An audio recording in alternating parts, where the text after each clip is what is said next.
예. 이번 시간은 9장 기출문제부터 보도록 합시다.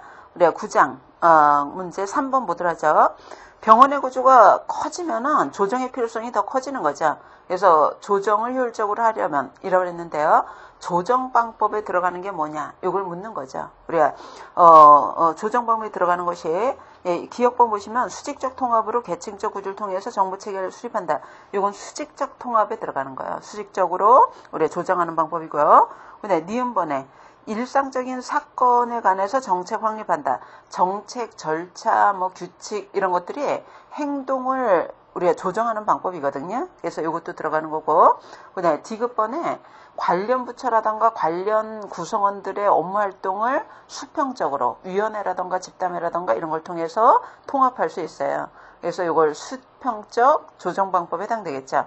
그다음에 계획할 때 우리가 조직의 공동 목표를 달성하도록 부서 간의 활동을 조정 통합할 수도 있습니다. 그래서 계획 활동을 통해서도 우리가 조정 통합할 수 있다는 거예요. 그래서 답은 기역, 니은, 디귿, 리을 3번입니다.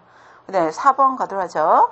우리가 수간호사가 간호단위에서 일하는 간호사, 의사, 직원, 관련 사람들을 우리가 관계를 원활하게 하기 위해서 필요되는 기능이 뭐냐라고 그랬는데 우리가 관련 업무들을 각각 나눠져 있는 업무를 전체로 조정 또는 균형, 통합 이런 것들이 필요한 거죠. 이런 기능을 우리가 조정 기능이라고 그러는 거예요. 답은 2번이 되겠고요. 네, 6번으로 갑시다. 6번. 네, 병원의 심리적 환경 조성의 배색 이러는데요. 여러분들 환자가 회복하는데 적절한 환경을 조성해야 되는 책임이 수간호사에게 있는 거잖아요. 그러면 이 환경을 조성할 때 구조적인 것, 그 물리적인 것뿐만이 아니라 심리적인 부분에 대해서도 적절한 환경을 조성해야 돼요. 그래서 가장 편안한 우리 요 6번에서 보시면은 우리 색깔에 대한 거잖아요. 병원의 색깔은 우리가 흰색이 많지만 사실은 이거는 자극적이기 때문에 우리 바람직하지 않은 거로 알려져 있습니다. 그래서 색깔은 중간. 그다음에 안정감을 주기 위해서는 채도는 낮게. 그 다음에 업무 능률도 높이고 적극성을 띠도록 하려면은 높은 명도가 좋다고 그래요. 그래서 중간 톤, 낮은 채도, 높은 명도의 색깔이 우리 병동 환경의 색깔로는 가장 적절한 거로 알려져 있습니다. 그래서 6번에는 4번이 되겠고요. 네, 8번으로 갑시다. 8번. 우리 간호단위 관리, 지금 하고 있는 것이 간호단위 관리에 대한 얘기잖아요. 한 개 간호단위를 관리하는 걸 얘기를 하는 거죠. 여러분들 간호단위 관리 중에서도 우리가 입원하고 있는 환자에게 사고가 발생되지 않도록 하는 게 가장 우선 아니겠어요? 우리가 사고가 발생되지 않도록 사고에 대해서 미연에 예방관리하는 것을 우리 안전관리라고 그러는 거죠. 답은 2번. 여러분들 1번의 환경관리는 안전관리뿐만이 아니라 환경 전체를 포함한 관리를 얘기하는 거고요. 3번의 감염관리는 병원 감염을 예방관리하는 걸 얘기를 하는 거고, 물품관리는 물품관리일 거고, 그죠? 그래서 여기서는 안전사고 예방관리를 설명했으니까 2번인 거죠. 네, 쭉쭉 넘어갑시다. 네, 23번으로 가도록 하죠. 23번. 네, 병원의 운영관리 시의 설명으로 옳지 않은 것 이러했는데요. 병원이라기보다 병동이죠. 병동. 우리가 간호단위, 즉 한 개의 병동을 운영관리할 때 우리가 설명으로 옳지 않은 것 이러했는데요. 1번에 여러분들 소모품이라든가 비품의 기준을 설정해야 되잖아요. 소모품, 비품의 기준을 설정할 때는 소모품은 환자 수 기준입니다. 우리 환자 수가 많아지면 소모품의 기준도 올라가야 돼요. 그래서 환자 수 기준.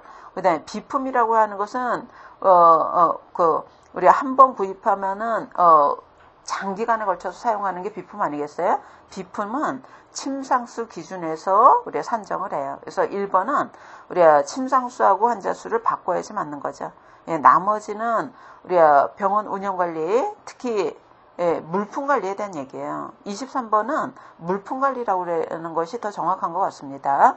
우리가 병동에서 우리 물품 관리에 대해서 2번, 3번, 4번, 5번은 다 맞는 거예요. 물품 구입함으로써 기능이 증가할 것인가 고려도 해야 되는 거고, 목적이 적합함과도 고려해야 될 거고, 그 다음에 물품 구입 청구가 필요한지도 분석을 해야 될 거고, 그 다음에 물품을 청구할 때 너무 많이 쌓이면 낭비가 올 거고, 부족하면은 또 간호하는데 문제가 생기잖아요. 그래서 우리가 재고량을 고려하되 왜 경제적인 재고량, 주문량을 설정해야 돼요. 가장 여기서 경제적 주문량, 경제적 재고량이라는 것은 적정량을 얘기하는 거예요. 너무 많거나 너무 부족하지 않도록 해서 우리가 신청하는 게 바람직한 거죠. 답은 1번.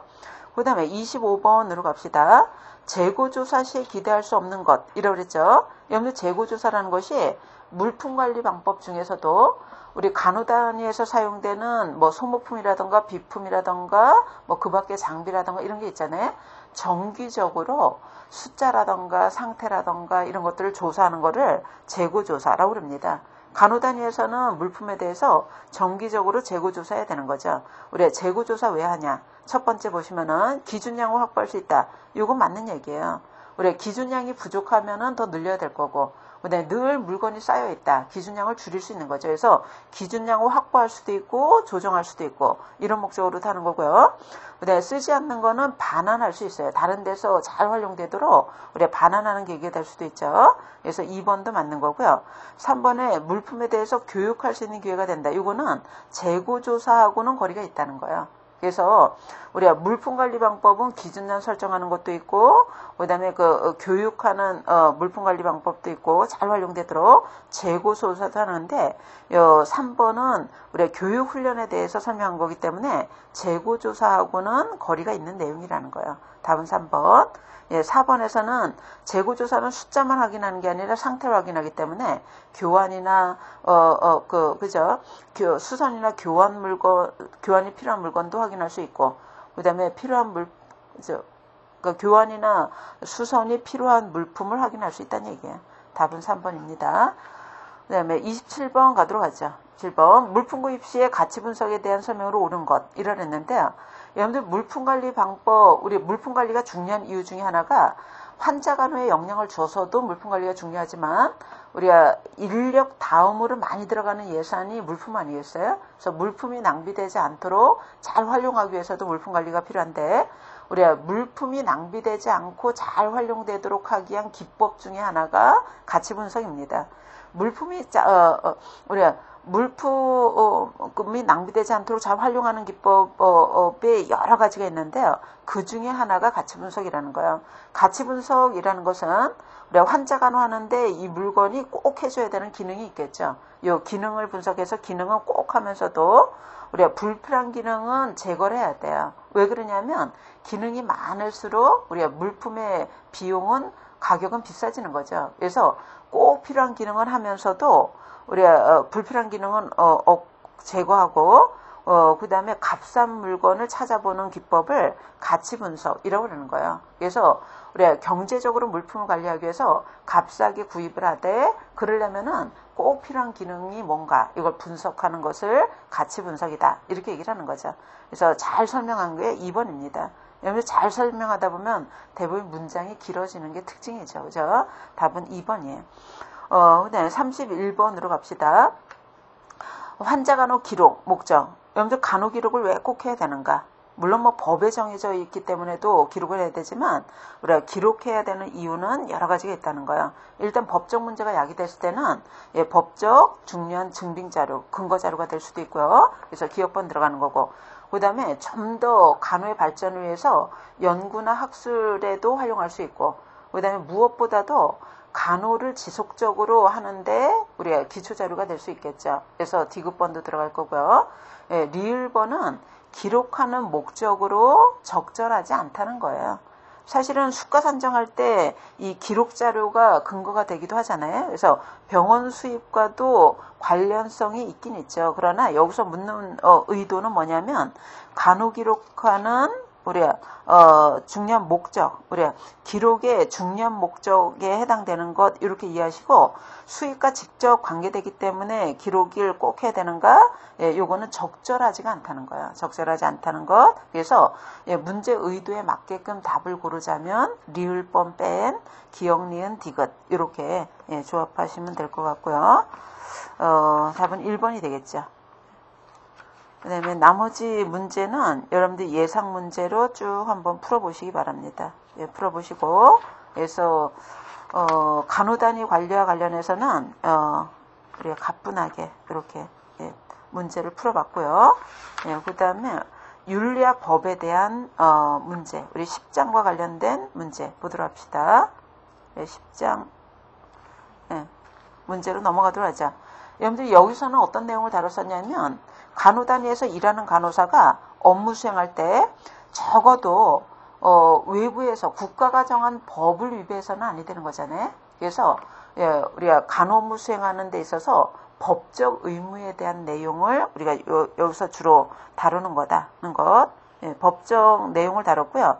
그 다음에 뭐에 관한 것도 다뤘냐면 법으로 정해지지 않았다 할지라도 간호 전문직의 책임을 다하기 위해서 우리 사회에서 간호 전문직에 대한 책임을 다하기 위해서는 간호사로서 마땅히 지켜야 되는 도리가 있잖아요. 이걸 윤리라고 그러는 거예요. 그래서 간호 윤리적 책임도 다해야 된다는 거죠. 그래서 이 10장에서는 법적 의무라던가 윤리적인 의무, 우리가 간호 윤리 요거에 대한 내용을 주로 다뤘고요. 그것과 관련된 우리가 문제, 우리가 간단하게 몇 개 문제 살펴보도록 합시다. 1번 가도록 하죠. 1번. 법적 의무에 대한 문제인데, 법적 의무에 관한 문제인데, 요 1번은 뭘 물었냐면 용어 개념을 물은 거예요. 우리가 법적 의무와 관련해서 사용되는 용어 개념이 있잖아요. 요 용어 개념을 잘 설명한 것이 뭐냐라고 그랬죠. 여러분들 기억번에 부정행위 나왔잖아요. 여러분들 부정행위하고 과오하고 같은 거예요. 과오라고도 하고 부정행위라고도 그러죠. 여러분들 부정행위다, 과오다, 요거는 모든 직업에서 다 쓰는 용어가 아니라 전문 직업인에서 쓰는 거예요. 그래서 전문 직업인에 그래서 부정행위를 뭐라 했냐면 주의무 태만 중에서도 고도의 전문직인의 주의무 태만이다. 이렇게도 얘기를 합니다. 대부분 우리가 간호사의 법적 의무를 위배하는 게 대부분 주의무 태만인데 주의무 태만 중에서도 전문 직업인의 주의무 태만을 부정행위다, 과오다 이렇게 얘기를 하는 거거든요. 그래서 기억번 맞는 거고요. 그 다음에 니은번에 과오나 부정행위나 같은 거예요. 결국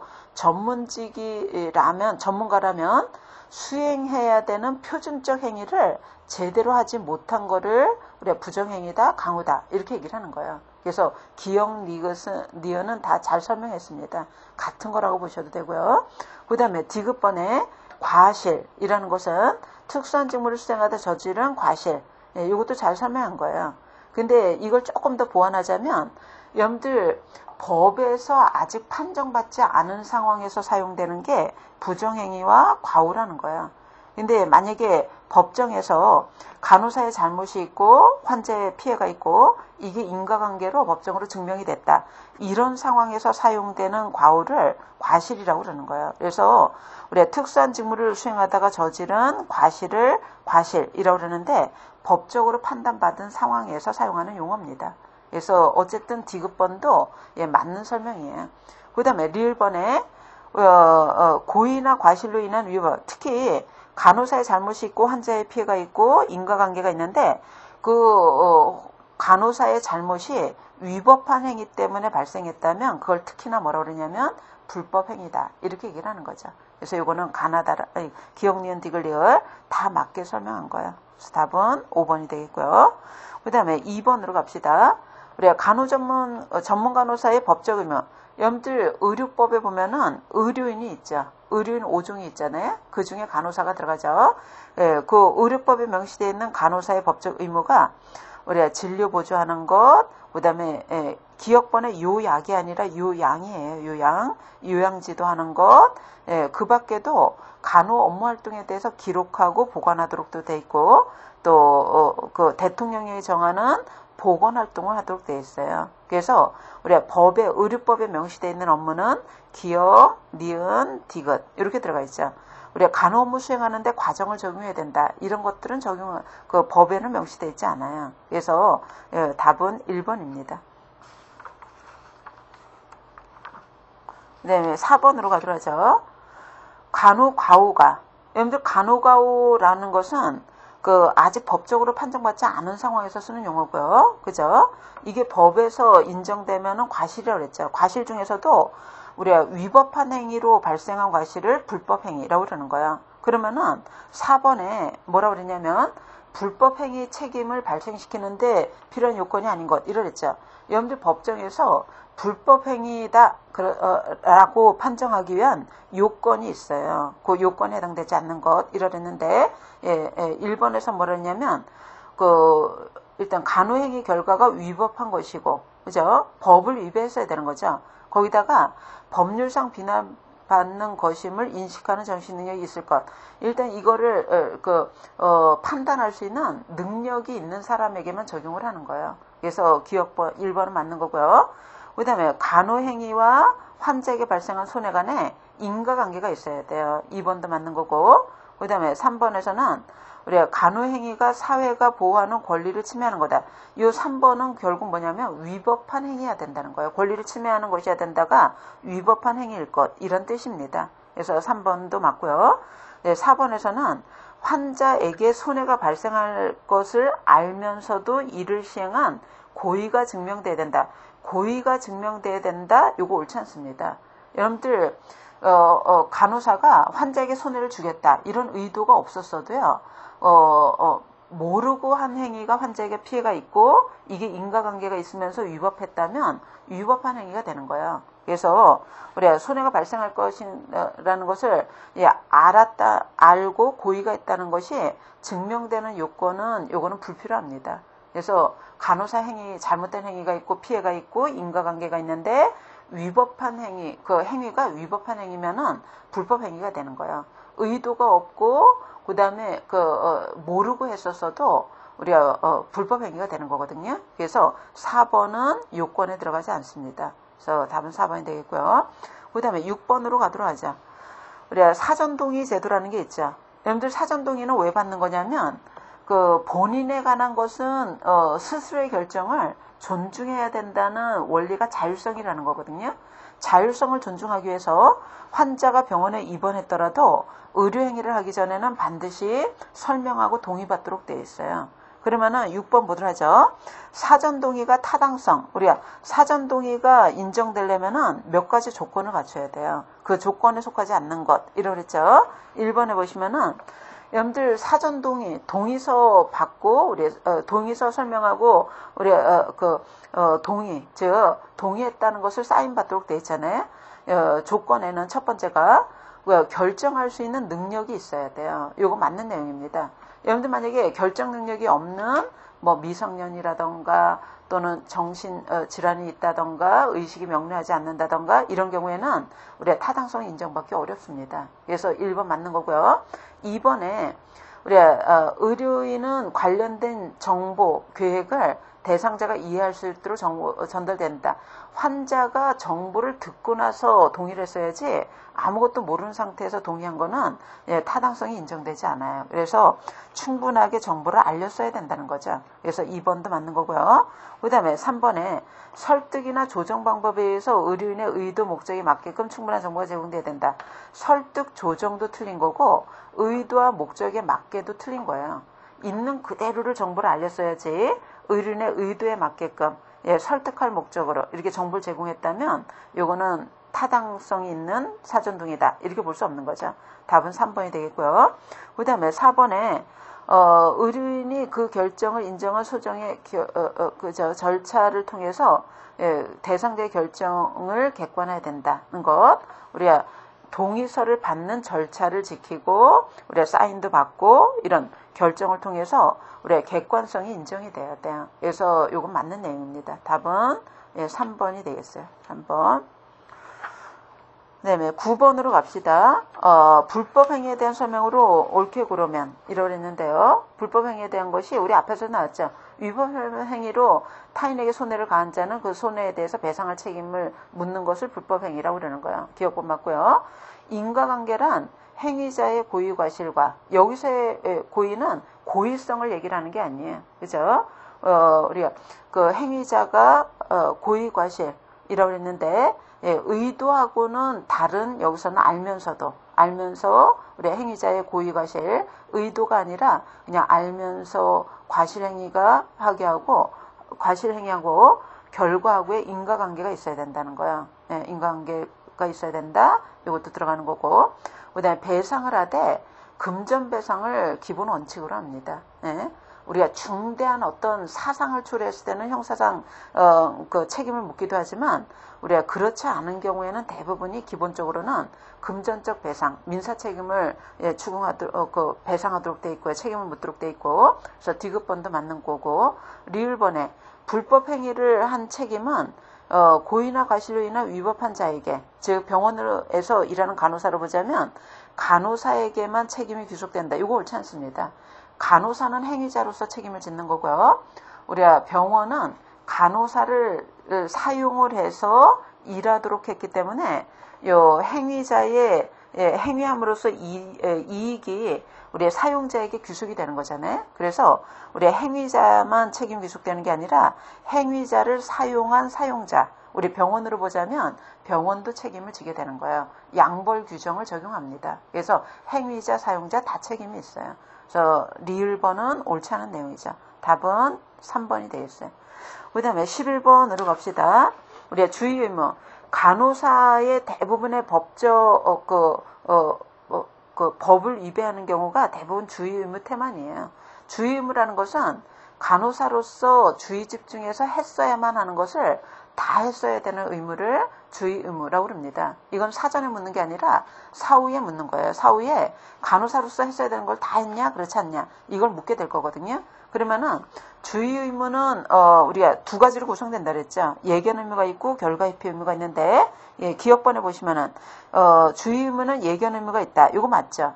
우리가 이 행위를 하지 않았을 때 유행 결과가 올 거라는 것을 미리 예견해서 했어야 되는 걸 다 했어야 돼요. 그래서 예견 의무가 있다. 이거 맞는 거고 우리가 법에 반드시 했어야 된다라고 정해져 있는데 이걸 하지 않았어도 주의 의무 태만이에요. 그래서 니은번도 맞는 거고 그 다음에 환자에게 어떤 손해가 있을 때 민사상, 형사상 책임을 묻습니다. 사상을 초래했을 때는 우리가 형사상 책임, 그렇지 않았을 때는 사후 발생한 손해에 대해서 보상하는 민사 책임을 묻게 될 거고요.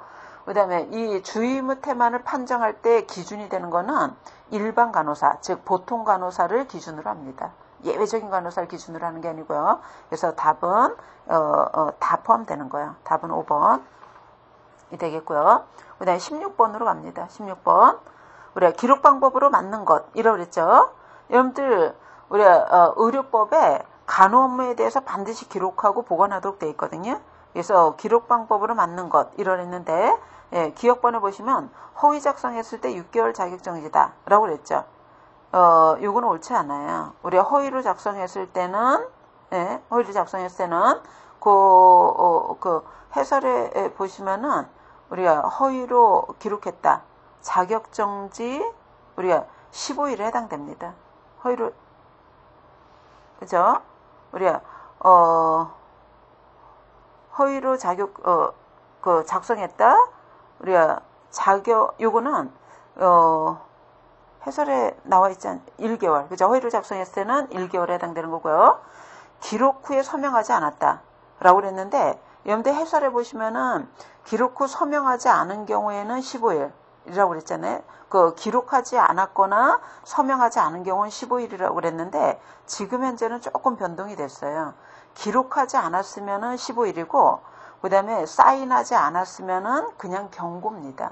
그래서 그거는 지금 현재 약간의 변동이 있다는 거 알아주셔야 돼요. 그래서 기록하지 않으면 15일 자격정지.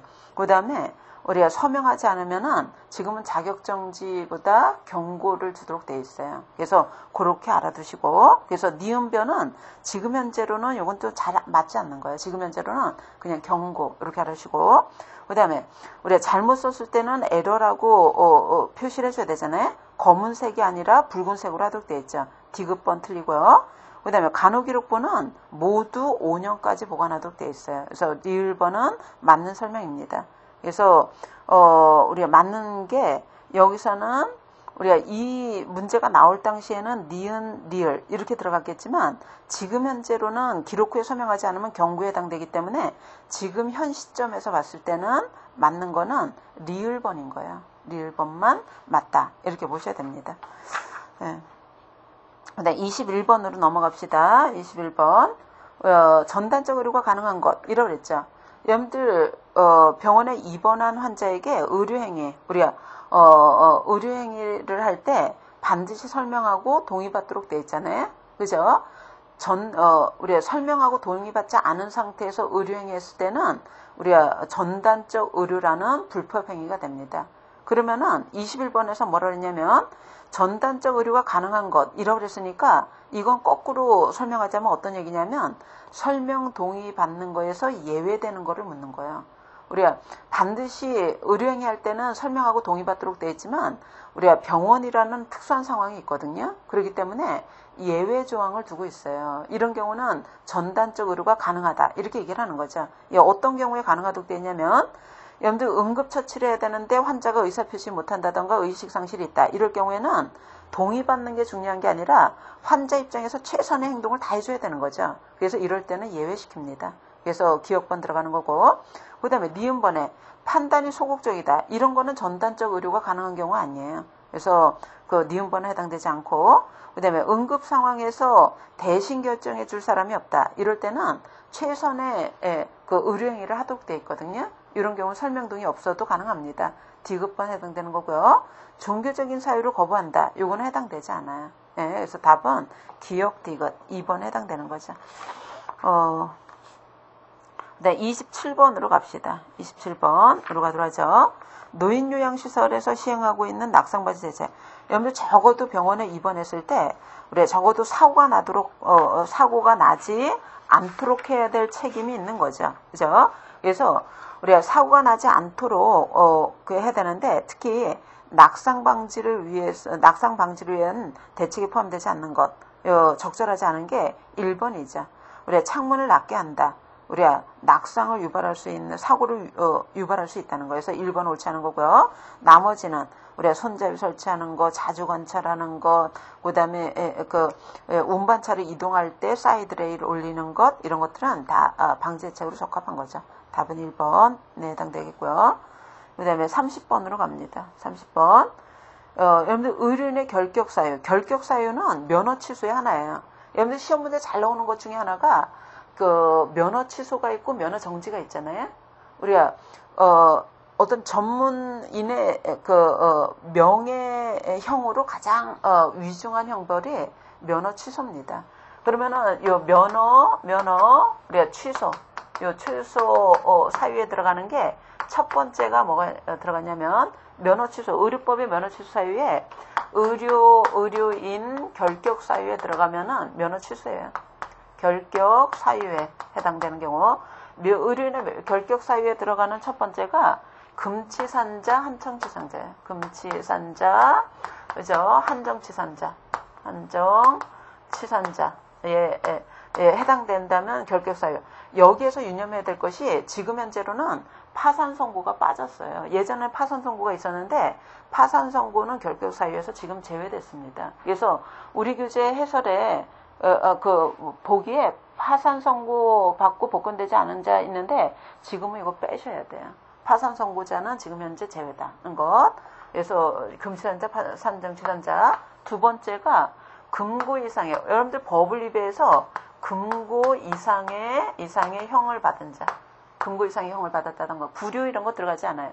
금고 이상의 형을 받았을 때. 그 다음에 세 번째가 정신질환자. 우리가 의료인으로서 적합하지 않은 정신질환자로 판정됐다. 예.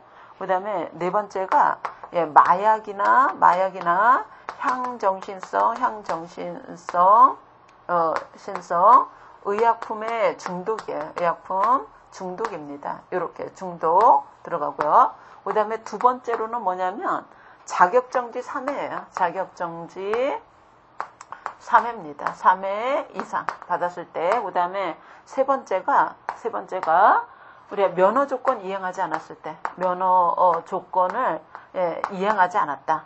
그 다음에 네 번째는 우리가 사호가 지금 삭제됐어요. 이게 삭제가 됐는데 이게 뭐냐면 예전에는 태아성감별 하면은 면허 취소였거든요. 지금은 정지로 갔어요. 그래서 이 사호는 태아성감별은 지금 삭제가 되고 정지로 갔다는 거 알으시고, 다섯 번째가 면허증 대여입니다. 면허증을 대여했다. 취소 사유에 해당되죠. 그래서 면허 취소 사유는 무조건 알아주셔야 돼요. 이거 시험 문제 잘 나오는 거거든요. 그래서 잘 알아주시고 그 중에서 여기서 뭘 물은 거냐면 요걸 물은 거예요. 의료인 결격 사유. 그래서 결격 사유에 들어가는 게 기역, 니은, 디귿, 리을 들어가는데 근데 디귿번에서 지금 현재 뭐가 빠졌다고 그랬냐면 파산 선고받고 복권되지 않은 자, 즉 파산 선고자는 지금 제외됐어요. 그래서 그거는 빼주세요. 빼주시고 그 다음에 34번으로 갑니다. 우리 대상자 자율성을 보장하기 위한 장치의 윤리원칙 이러했는데 윤리원칙이 아니죠. 법적 장치 이렇게 해야 돼. 자율성이라는 게 윤리원리고 사전동이라는 게 법적 장치가 되는 거야. 그래서 이 문제는 어떻게 조금 바꿔주셔야 되냐면 대상자의 자율성을 보장하기 위한 법적 장치가 뭐냐 이런 얘기예요. 법적 장치는 여러분들 대상자 스스로의 결정을 존중해야 된다는 게 자율성인데 이걸 보장하기 위해서 설명 동의하도록 돼 있어요. 그래서 답은 3번입니다. 그 다음에 38번 한번 갑시다. 38번. 여러분들 윤리원리 중에서 우리 장기이식이 필요한 사람은 많은데 공여자는 많지 않죠. 그렇기 때문에 장기이식할 때 대두되는 윤리 문제가 뭐냐면 그럼 누구에게 이식하는 게 공정하냐 이런 문제가 대두되는 거잖아요. 그래서 우리가 장기이식할 때 특히 대두되는 윤리 문제는 공정성, 우리가 공정성이라고도 하고 정의의 원리 또는 분배의 원리라고 그러는 거죠. 그래서 답은 2번입니다. 정의원칙이라는 것. 그래서 요거 시험 문제 나올 때요. 예로 많이 나오는 게 장기이식. 그 다음에 뭐 인공호흡기가 제한되어 있는데 누구에게 설치할 건가 이런 것들이 대표적인 예예요. 그래서 또는 경험 있는 간호사를 누구에게 배치하는 게 공정한가 이런 문제죠. 그래서 여기서는 2번. 여러분들 1번은 자율성은 스스로의 권리를 결정을 존중해야 된다 그랬고 악행금지라는 것은 가장 우선된 원칙인데요. 적어도 그 환자에게 해로운 일은 어떤 경우라도 하지 말아라. 요거고요. 무예 원칙이라고 들읍니다. 선행의 원칙은 악행금지보다 더 수준이 높아서 해가 되는 거를 하지 않을 뿐 아니라 좀 더 유익하게 행동하라. 이게 선행의 원칙. 정직의 원칙은 있는 그대로를 말하라. 이런 뜻이에요. 그래서 여기서는 공평하게 배분하는 것을 설명했기 때문에 정의 원칙입니다. 답은 우리가 2번이죠. 그래서 분배에 관한 것이 나오면 정의 원칙 고르시면 돼요. 그래서 10장과 관련된 문제도 이렇게 마무리 지었고요. 우리가 11장, 이번 시간에 11장과 관련된 기출문제 마저 보도록 합시다. 11장으로 넘어가도록 하죠. 4번 문제 보세요. 4번. 우리 2002년도 8월에 전문간호사가 된 것, 이러랬는데요. 2002년도에 법이 통과돼서 사실은 2003년도입니다. 2003년. 그래서 2003년도로 알아주셔도 돼요. 이거 우리가 간호관리에서도 다루지만 지역사회에서 많이 나왔던 문제죠. 여러분들 지금 현재 전문간호사가 13가지예요. 전문간호사 13가지입니다. 13종. 2000년대 우리 2000년에 통과된 게 2000년이 4가지예요. 4가지. 이게 뭐냐면 보건, 마취, 가정, 정신 이렇게 들어갑니다. 그 다음에 2003년도에 통과된 게 우리가 6가지 뭐 들어갔냐면 산업, 감염관리, 그 다음에 노인간호사, 그 다음에 응급간호사, 그 다음에 중환자, 호스피스 이렇게 들어갑니다. 이렇게 6가지. 그 다음에 2006년도에 통과된 게 3가지예요. 임상, 아동, 종양간호사 이렇게. 그래서 지금 현재 간호사 중에 전문간호사는 13종이에요. 13종. 그래서 여기서 우리가 2002년도 8월이라 그랬는데 그 시행된 거는 2003년도예요. 그래서 2003년도에 통과된 게 우리 6가지입니다. 그래서 이 6가지에 포함되는 것이 1번인 거죠. 그러니까 13가지 알아두는 게 중요해요. 지금 현재로는 13가지 자체를. 네, 8번으로 갑시다. 8번. 간호의 기본 목적 이러랬는데요. 이거는 문제를 조금 더 보강해서 한국간호사 윤리강령에서 간호사의 기본 임무라고 그래. 기본적인 목적이 아니라 우리가 한국간호사 윤리강령에서 발표하고 있는 간호사의 기본 임무입니다. 기본 임무. 이렇게 해야지 문제가 맞는 거예요. 기본 임무는 4가지로 밝혔어요. 네 가지를 밝혔죠. 질병 예방, 고통 경감, 건강 회복, 건강 증진 이렇게 네 가지. 그래서 답은 2번이에요. 2번 이고. 그 다음에 10번으로 갑시다. 간호의 목적이 뭐냐? 간호의 목적이 적절하지 않은 것이라 그랬는데 이거는 뭐 이렇게 나왔을 것 같지 않아요. 그래서 우리가 간호의 목적이 아닌 것 이랬는데 뭐 문제가 이게 좀 오래됐기도 했고 뭐 정확히 복원되진 않은 것 같아요. 우리가 간호조직의 목적은 양질 간호 서비스를 제공하는 것, 더 궁극적인 게 최적의 안녕을 유지하는 것이라고 볼 수 있고, 그 다음에 뭐 3번은 뭐 일상생활에 만족하도록 책임져 이런 것까지는 간호의 목적이 아니죠. 그래서 3번은 거리가 있는 거고, 4번 같은 경우는 이건 뭐라고 그랬냐면 그 한국간호사 윤리강령에 명시하고 있는 간호사의 기본 임무를 설명한 거야. 임무를 설명했습니다. 그래서 이건 뭐 굳이 답을 고르자면 3번이고요. 문제의 질이 높지는 않다라고 보여져서 그냥 가뿐하게 넘어갑시다. 넘어가시고 그 다음에 14번으로 가도록 하죠. 14번 갈등을 완전하게 해결하기 위한 방법. 이건 우리 앞에 나왔었죠. 회피, 강압, 협상, 대처법이라고 그랬고요. 원인이 되는 걸 해결하는 게 완전 해결법이에요. 문제 자체를 해결한다던가 자원이 부족해서 자원을 늘린다던가 이런 게 들어가는 거죠. 이번 시간 마지막으로 19번 19번 봅니다. 여러분들 19번 같은 경우에는